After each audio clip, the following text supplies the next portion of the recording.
কোহলি যাতে দাগ লেগেছে হাজারে হাজার।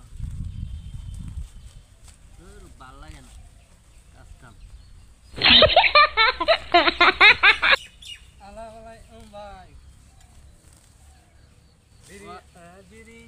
ওয়ালাইকুম সালাম বেটা। আগে কি কইছ? ভাই ভাই এ বেটা তুই আমার বাইরে রাখলি কেন?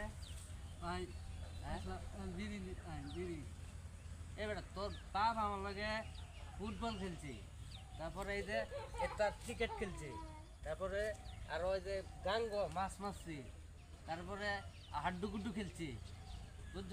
তুই আমার বাইরে কেমনে রাখলি? আগে এলাই আগে এলাই। তোর বাপটা আল্লাহ আল্লাহ তোর বাপটা রে নিছে গা দুনিয়াতে। আচ্ছা ভাই যদি থাকতো তো তখন খেললাম। আচ্ছা ভাই বিড়ি দিন বিড়ি। এ বেটা আমার বাইরে ও করে খুব দেখা ভাই যা যা করতেছিস যা। সরি ভাই বিড়ি দিন। এই যে আবার বাইরে গেলে না তো বেটা খুব মার মধ্যে আচ্ছা ভাই বিড়ি দিন দেয়। খালো তোর বিড়ি না খাওয়াইতে লাডি না কুই খাইলে বেটা বাপ আমার চলছে সারা দিব। তুই আইতা তো আমার বাইরে হারাই খাইলাম একটা বিড়ি দেন বেটা। ভাই।